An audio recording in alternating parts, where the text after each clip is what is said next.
नमस्कार दोस्तों, स्वागत है आप सभी का हमारे इस चैनल सनातन ज्ञान गंगा पर। दोस्तों, अगर आप जीवन में कुछ नया सीखना चाहते हैं तो इस चैनल को सब्सक्राइब जरूर करें। श्री शिवाय नमस्तुभ्यम। हर हर महादेव।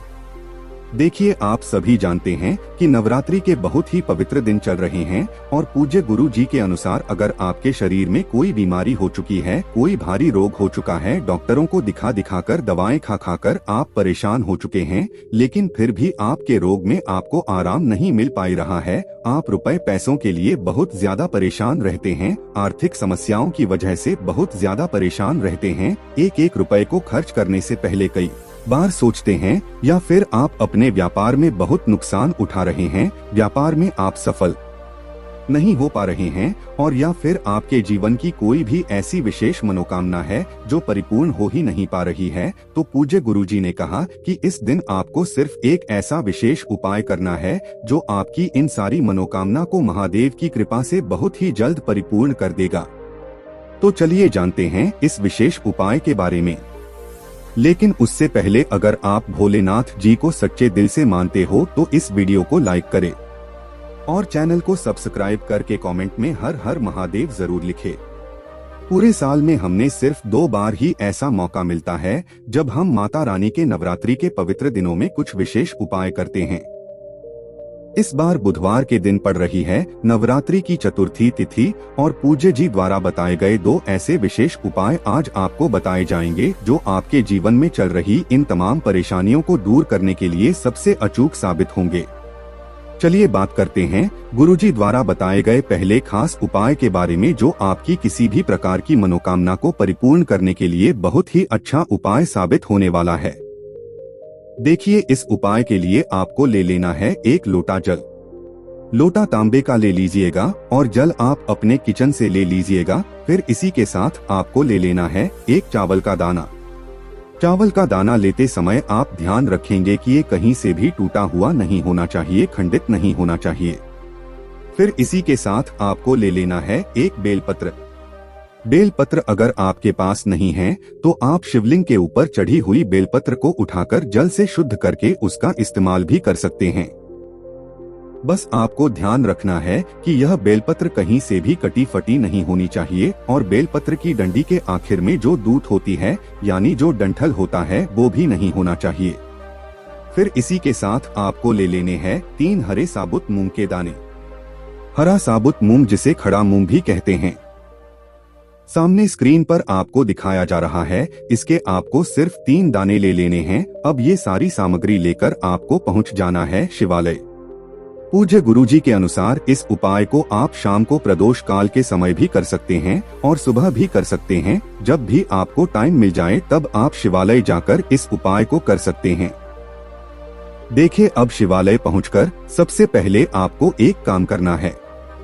आप जो 3 हरे मूंग के दाने लेकर गए हैं उनमें से पहला मूंग का दाना आप नंदी महाराज का जो पैर उठा हुआ रहता है, शिवलिंग के सामने जो नंदी भगवान बैठे रहते हैं उनका जो पर उठा हुआ रहता है, उसके पास यह 1 हारा साबुत मूंग का दाना समर्पित कर देंगे और श्री शिवाय नमस्तुभ्यम या फिर ओम नमः शिवाय मंत्र का स्मरण कर लेंगे। फिर इसके बाद आप दूसरा हरे मूंग के दाने को लेंगे और इस मूंग के दाने को आप शिवलिंग में जो श्री गणेश जी का स्थान होता है वहां पर समर्पित कर देंगे।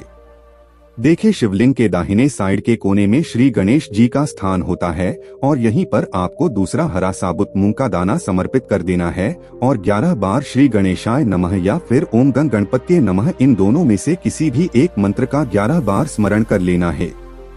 फिर इसके बाद आपको तीसरा हरे मूंग का दाना इस 1 लोटे जल में डाल लेना है और 11 बार ओम नमः शिवाय मंत्र का स्मरण कर लेना है। इसके बाद आपके पास जो 1 चावल का दाना, उस चावल के दाने को आप लीजिए और ओम नमः शिवाय मंत्र का 11 बार स्मरण करते हुए शिवलिंग के ऊपर यह दाना समर्पित कर दीजिए। फिर आप जो बेल पत्र लेकर आए हैं उस बेल पत्र को आप अपनी हथेली में रखिए और आपकी जो भी विशेष मनोकामना है जिसके लिए आप यह उपाय कर रहे हैं उस मनोकामना का स्मरण करिए।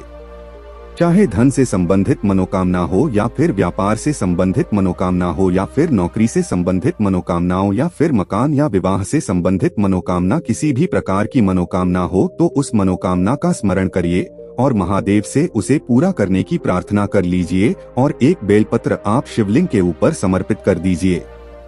बेलपत्र की चिकनी साइड का हिस्सा शिवलिंग में टच करेगा और बेलपत्र की जो डंडी होगी वह जलाधारी की तरफ रहेगी।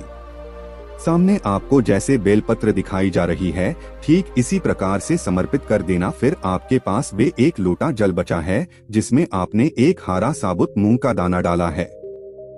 उसको आप धीरे धीरे शिवलिंग के ऊपर समर्पित करते जाएंगे और कम से कम 11 बार श्री शिवाय नमस्तुभ्यम या फिर ओम नमः शिवाय इन दोनों में से किसी भी एक मंत्र का जाप कर लेंगे। बिल्कुल धीरे धीरे जल समर्पित करते हुए आप इन दोनों में से किसी भी एक मंत्र का जाप कर लेंगे। फिर इसके बाद जल आधारित से जो जल नीचे गिर रहा है उसको आप अपने हाथ में थोड़ा सा लेकर अपने ऊपर छिड़काव कर लीजिए और महादेव से प्रार्थना करते हुए फिर वापस अपने घर आ जाइए।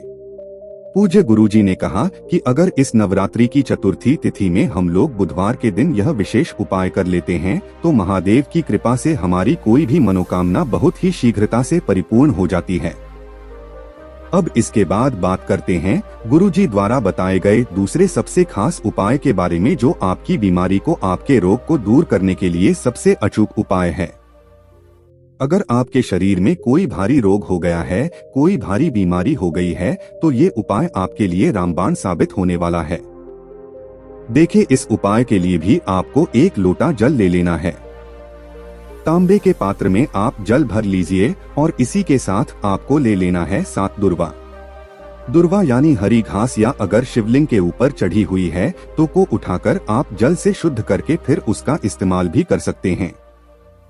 और अगर शिवलिंग में नहीं चढ़ी है तो आपके घर के आसपास जो कच्ची जमीन होती है, जो पार्क होती हैं, वहां पर ये आसानी से मिल जाएगी। तो आपको सिर्फ 7 हरी दूर्वा ले लेनी है। अगर आपको नहीं मिल पाती है तो किसी भी फूल वाली दुकान से भी आप इसे खरीद सकते हैं। अब ये 7 हरी दूर्वा और एक लोटा जल लेकर आपको जाना है शिवालय। देखें, 7 दूर्वा का आप बंडल तैयार कर लेंगे, यानी इन्हें बांध लेंगे।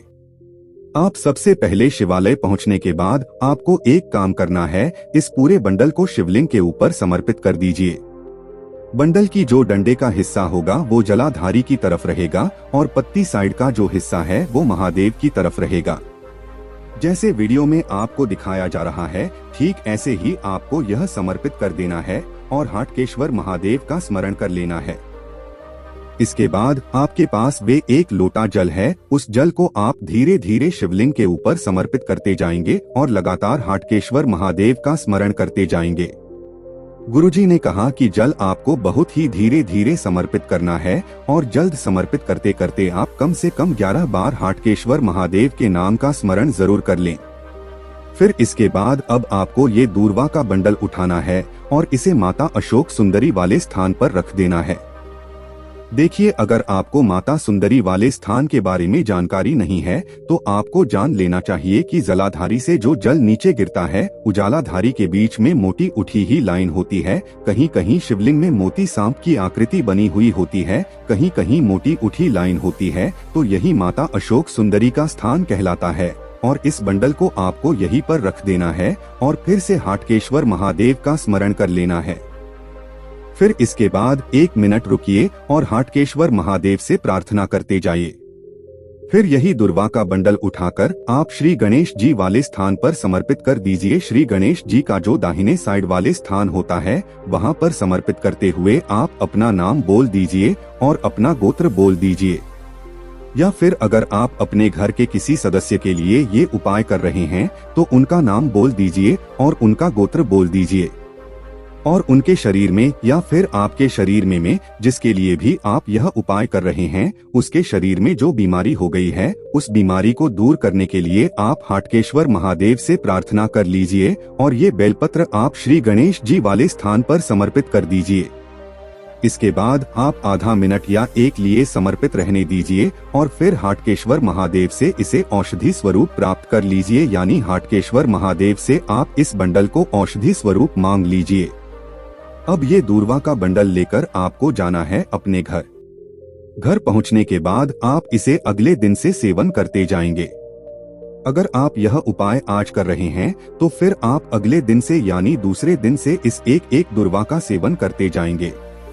आपके पास 7 दूर्वा का बंडल हैं, इनमें से आप एक एक दूर्वा का सेवन करेंगे। लेकिन आप ध्यान रखेंगे कि आप अगले दिन से जो शिवलिंग पर जल समर्पित करेंगे उससे थोड़ा जल लेकर आएंगे। आप सुबह सुबह एक दूर्वा का सेवन यानी एक दूर्वा आचमन कर लीजिए, यानी यह एक दुर्गा खा लीजिए और फिर जो आप शिवलिंग पर जल समर्पित करने जाते हैं उससे थोड़ा जल ले आइए और वो जल्द थोड़ा सा ग्रहण कर लीजिए। हाटकेश्वर महादेव का स्मरण करते हुए आप 7 दिन लगातार इस दूर्वा का सेवन करिए और 7 दिन शिवलिंग में जल समर्पित करने के बाद प्रत्येक दिन यानी हर दिन आपको शिवलिंग में जल समर्पित करना और हर दिन थोड़ा सा जल लेकर आना है। पूज्य गुरुजी ने कहा कि अगर आप 7 दिन ये उपाय लगातार इस नवरात्रि की विशेष स्थिति में कर लेते हैं तो हमें यकीन दिलाते हैं कि आपके शरीर में चाहे जैसा रोग हो गया हो, चाहे जितनी गंभीर बीमारी हो गई हो, चाहे जितना गंभीर रोग हो गया हो, तो आपके रोग में, आपकी बीमारी में आपको निश्चित ही आराम मिलना शुरू हो जाएगा। दोस्तों, आज के लिए बस इतना ही। मिलते हैं एक और ज्ञानवर्धक वीडियो के साथ। धन्यवाद।